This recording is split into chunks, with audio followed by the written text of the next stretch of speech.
next up, Coach Phillip Wardell. How's it going, Coach? I'm good. How are you?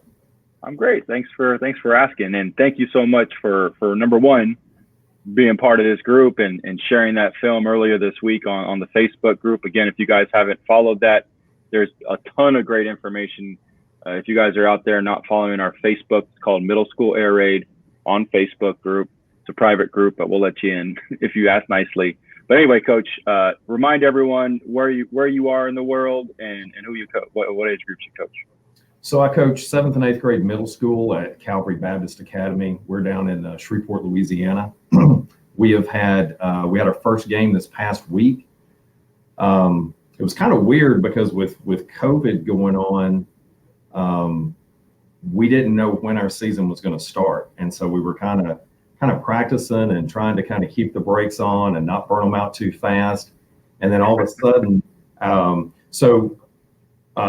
the State High School Association does not govern middle school sports here, but right. Our administration said, okay, whenever high school can go full contact practice, then you can start playing games. Yeah. Well, that ended up coming about rather quickly. The LHSA wrote from the governor on what he was doing and actually started things earlier. So anyway, long story short, first game kind of snuck up on us with about a week and a half notice. Wow. And we played another team here in Louisiana, but they don't play in the Louisiana High School Association. They play in the Mississippi High School Association. They're a small private school like us. And so anyway, so they had already been playing for 4 weeks. Oh, wow. So when we played them, they're actually a 7th, 8th, and 9th grade team. So they had 11 players who also play varsity. There were probably 9th graders. Some of them were probably some 8th graders. But they had 11 guys that already played 4 games. And our guys had like 3 days of contact. So it was a good wake-up call for us. Freshmen are freshmen and 8th graders are 8th graders. There's no, you can't, there's no bridge for Mother Nature right there. That's a huge leap in body size and development. Even 7th to 8th graders is a huge. Yeah, that's crazy. Absolutely. So it was a good first game for us. We managed to come away with the win, but it was a very tough, kind of scrappy game. So it was good. And so remind everyone, I'm not sure if we've ever discussed it before personally, but air raid, as far as air raid goes for you guys, are you guys just getting into it? Have you been doing it for some time now, or how's that? So I've been the head coach of the middle school team for 5 years. This is my first year to also be the OC. Oh, nice. So we've been spread with a little bit of air raid for these 5 years, and even going back a little bit prior with our youth teams. We had a previous varsity coach. One of his sons played for Mike Leach at Texas Tech. So we were able, and 2 of his coaches, so he was the head coach, 2 of his sons coached with us, not that one, he coached at a different school. But anyway, so we had a lot of that stuff early on. It was probably air raid, West Coast blend. And then last year, over the winter, I did the air raid certification and took a lot of what I learned from that and incorporated it into what we were doing without changing the language and all that stuff too much. So we're still a little bit of a hybrid, but I would say we're primarily air raid now. Cool. And so what concepts do you run that are kind of air raid based? So we run cross, we run stick, we run obviously 6. Trying to think. Those work there. But what's shallow in the air raid language? That's a whole offense right there. What more you need? Yeah, I mean, honestly, it all kind of came from those 3. So I need to pick your brain on cross, but maybe not this, unless you're going to show some cross footage right now. We're putting in cross this year for the first time. Yeah, so it's interesting. I put it in for the first time, and I'm blessed with some really good receivers. We actually had a new kid come to school this year. He's 6'1" as a 13-year-old. That's nice. The school he played for last year didn't even use him on offense, so he's still incredibly raw, but he's incredibly incredibly athletic and talented, great football IQ. All our receivers are very good, and very good football IQ. So it's great. Like, I've never been more excited about a year, which is one of the reasons I was sick to my stomach if we weren't going to get to play, because this would be just. I got all these tools to use. I got all these tools. We got to use them. We went to we played 7-on-7 down in New Orleans. It was the week before COVID shut everything down, and we were in a tournament down there. It was a battle tournament. We were playing 14U at the time. I had 2 14-year-old kids on the team, maybe 2 13-year-olds, and everybody else was 12. Like, they were getting ready to turn 13. Right. To God, when we got there on Saturday, I looked at the other teams and I'm like, I don't know if we will score this weekend. I really didn't think we would. And anyway, we ended up in the championship game. We played a star team out of Miami that was phenomenal. And about 10 minutes, it's a 25-minute game, and about 10, 12 minutes in, it was still scoreless. And I'm in my mind going, holy crap, I can't believe we're even in this. And I think they ended up beating us by about 3 scores. We had a pick, and then the wheels just kind of came off. But we should have even been in that game. But it kind of showed me then the potential of those guys. That's really cool. Yeah, and then you might not even get a play with them when it comes to tackle, where those barometers, those things will be kind of leveled out to the right age groups and the right sizes and everything. And gosh, okay, well, good. At least you guys are playing. So what's been working well with you kind of putting in the air raid for the first time this year? It sounds like you were kind of ahead of the game with most of these middle schools. That at least you guys were running spreads. The kids were at least aware of like the formations and the whole philosophy behind thinning out the box and all that stuff. But like, what's worked well for you guys so far as implementing some of these air raid concepts? Well, in the game, I was telling you before we went live, our number 1 quarterback got knocked out at the end of the first half. So then that moves our number 2 quarterback, also a very good quarterback, but he's also our H. So when he goes to Q, then that puts us down a receiver. And then a little bit later in the game, 2 other starting receivers both have cramps. So we didn't get the full look that I think we would like to have gotten.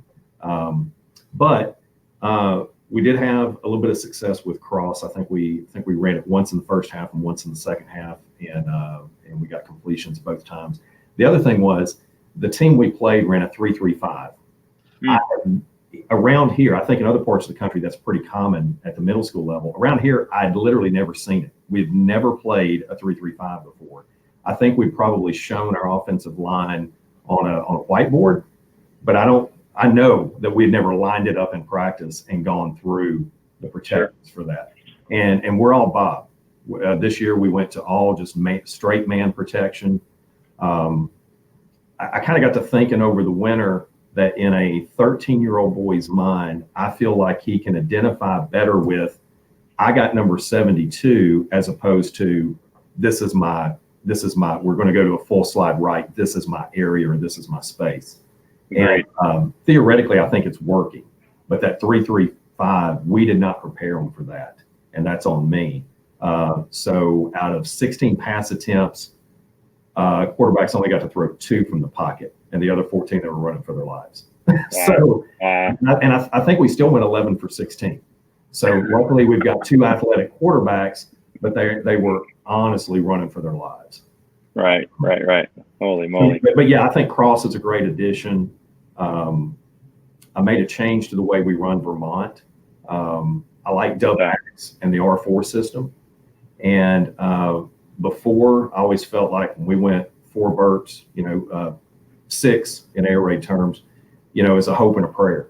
We're going to send 4 guys deep and hope that somebody catches it. Well, now my Y and my H, my 2 outside guys are running fades, and both inside guys both have choice routes. And for 10 yards, if they're not capped, if H isn't capped, he has the opportunity to break off almost like a hitch. If he doesn't get the ball right away, he just works back flat to the sideline. Y, if he is capped, he makes the decision at 10 yards. If he's capped, now he can break on either a post or a dig. So those two little wrinkles allows us. So H will work towards the sideline, and then Y will be working post or dig. So they're not at each other. No, I love that. You don't let them cross basically midline into each other. I like that. Don't let them cross. And, giving two guys decisions, that also narrows it down for the quarterback. He's not having to think about four guys, making decisions and breaking off into curls and comebacks and all this stuff. But at the same time, it gives us a chance to make the defense wrong every single time we run it. Yep. I love that. That's great. That was great. That was a good little addition. But you do have to have about 3 seconds to run the play, to be able to actually throw it on rhythm from the pocket. We weren't able to do that when we ended up being a scramble. But then scramble rules went into effect. Our Z did a good job of coming back downhill, and we got a completion. Yeah, well, I don't blame you, Coach. I've never seen in 3-3-5. I know in these calls that we've been having over the last few months, it is like you said. A lot of people are seeing that around the country at our level. But I've only seen 5-3s and 4-4s. I mean, literally, that's the only two things I've ever seen. Or 6-2 when they want to bring the house. But right, cool, awesome. You got some film to show everybody. I know we saw it on Facebook, but let's try to show it on here so we can get it out to the masses. Okay, so this is cross. Now I do have to say we did not run it correctly. Number one out there is Z. He should have a 5-yard in. He has our rush route or our check down route should something go wrong. Y has got the cross. We go 10, roll into 15. H has about a 10-yard out. I like him to run it like a corner. I like 6 steps, break on a high angle like he's running a quarter, and then snap it off flat. I like to kind of set that guy up thinking that he's going to break on a corner, and then he snaps it. And then our X over here, number 1, is on a fade, so he's kind of clearing out on that side. So that out, it's almost like a 8 to 10 yard. That's a pretty big throw. Okay, that's a big. You got a quarterback with a good arm. You can snap that throw on. Yeah, fortunately we do, and that's awesome. Yeah, it's great what it does to your playbook when you have quarterbacks that can make those kind of out throws right there. And, it's always open. Yeah, it's always open. My quarterback last year could do it. I went down to 7th grade this year to kind of challenge myself, and we've already changed that to a 5-yard speed up. Sure. Yeah, it's not happening. It's not happening. That's a big boy throw. It really is. People in the stands don't realize that, but yeah, that's a big boy throw for 8th graders. Our F here should have stayed in on pass pro. Again, first game, jitters and mistakes. He actually leaked out here on a jet. He should have actually stayed in on pass pro, but here's how it went down. As you can see, they ended up blitzing this safety right here, and we did not account for him at all.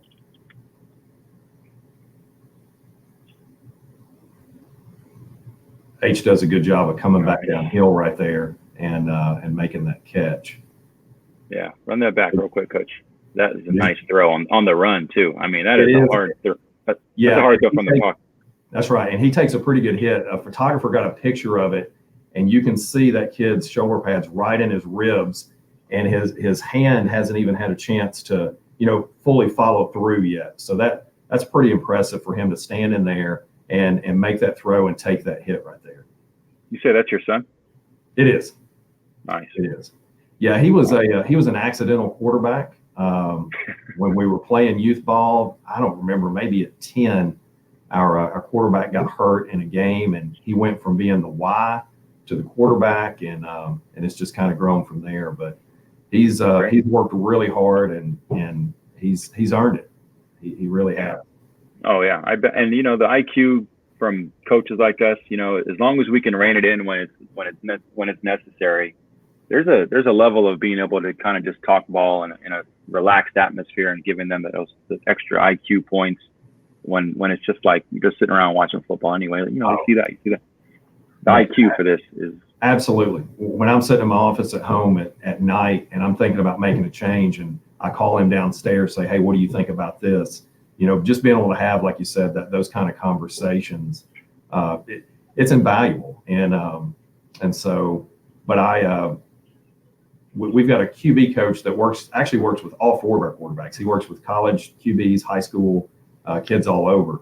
And I've been real, careful to include him on like, okay, am I seeing this correctly? Is my lineup correctly? Because, as a dad coach, I want to make sure that, that I'm making the right call for the team. And so, getting somebody else's perspective on it is helpful.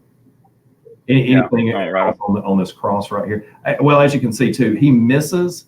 The cross is actually very open. What's his read right there? So what's he looking at first again? I know you said it a minute ago. Yeah, so our progression is actually so first step, he gets it first step. Who's he looking at here? He's going to look at X on the fade. As we can see, that corner is playing way off, so he probably knows pretty early that's not going to be there. But we'll read that fade to cross and then down to that in route as a rush route. Okay. Or he can read the out as well. He's got either one of those are read routes for him. That out is really in his line of sight with the fade, so that kind of helps him be able to see that. But it's kind of up to him based on personnel and pre-snap alignment, which one of those he wants to go to when he comes off the fade. Let me ask you about the cross. I don't know if you've hit that crosser yet in a game, but does it usually get hit over the middle, or do you see that happening more across the field? So we've run it in practice a good bit, and we actually have a guy that drone films our practices, and I wish I had that ready. I got that. That's awesome. Oh, and so it is normally right on midline or just past is what I've been noticing. But that's what I'm thinking too. Yeah, I like it. I wanted to say. I was just going to say, I would hope that if he wasn't rushed right there, that we would be throwing that crosser.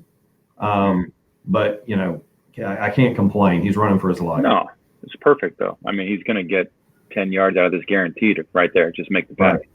And so that kid is our number 2 quarterback. And so he's just an athlete. He picks sixes in this game, makes some really good, catches. So we're very fortunate that we've got, two kids that are good, smart, athletic football players. Beautiful. All right, cool. Let's keep it rolling. I'm going to make sure we get to more of your. This one right here, this is, so we run our zone play. This formation for us would be Rhino. Y is right behind the right tackle. And so he's going to go and backside and kick the backside defensive end. F would be lined up right here coming across, running zone to the right. Mm-hmm. Well, we kind of set that up to run this what we call zone boot. So he's going to come backside, kind of chip a little bit, and then he's out here in the flats. Mm-hmm. One of the things we changed, though, is rather than have the quarterback or the F even with the quarterback, we put him behind, and we've actually moved him offset a little bit more because I want that mesh to be at 12 o'clock so that the defense cannot see that he's going to pull the ball, that he doesn't actually give it. And so that kind of helps hide that, and then he's able to just roll out and make an easy throw right here. Boom. Oh yeah, that's like the exchange piece. Not blocking out on the edge, but luckily Y is just a good athlete. But yeah, the little exchange, and then F does a really good job carrying out the fake right there. Yeah, it's all super important, but it's pretty clean. Yep. Yeah, so we ran that a couple of times with success. Hey, sorry, quick question. So that is a behind the line catch, right? So those guys can just go out and block. It's a design like screen. Okay. Yes, sir. Love it. Yeah, it looks like Michael Harris out there says his school saw a ton of 3-5-3, and it's tough from 2x2. But when they got into 3x1, it seemed like they helped it. Yeah, that's kind of what I've heard as well. I've been doing some reading up. I found out that our next team that we play is also a 3-3-5, and so I was like, okay, it's time to study up. So this for us is this would be like corner, I guess, for air raid. We're running a he's going to run a corner. Y is going to run a corner. Actually, we flipped it. He's now H. But he's going to run a corner just because we like his 6'1" height down here in the end zone. I'm sure. X is going to run the stick. F should have been out here on a jet, but instead he stays in for pass protection. So again, early jitters, and this is actually showing a play go wrong. I'll show it again when it works. So right here, X, what he's taught to do is either snap it off and get downhill right there, or if all that grass is green like it is, he should have just continued on across.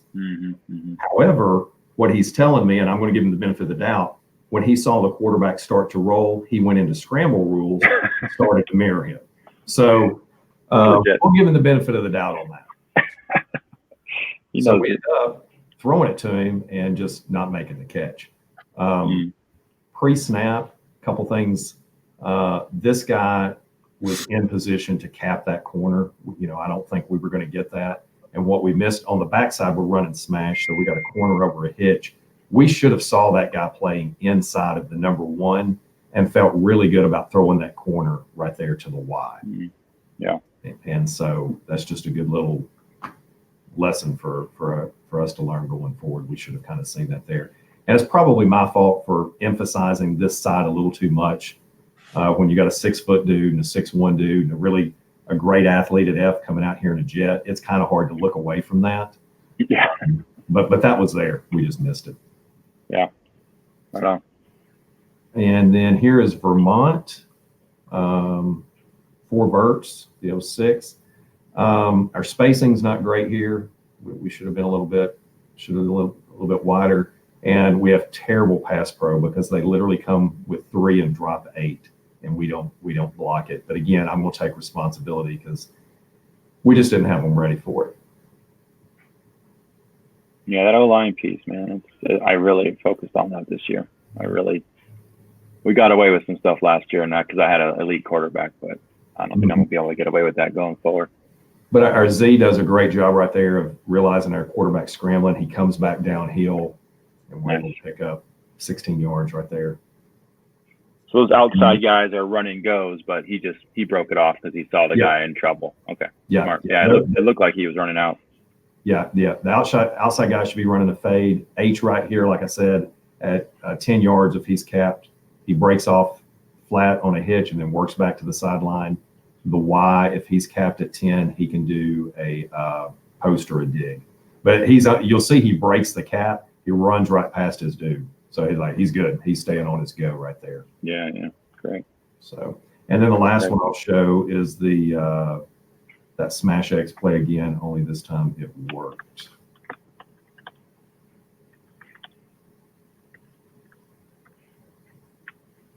And so again, F lined up on the wrong side, didn't get out in his jet, but Y broke free right away. And what I like about this is that we threw it on rhythm. 1, 2, 3, ball out. Blow that one up real quick, Coach. Oh, beautiful. I saw that one online.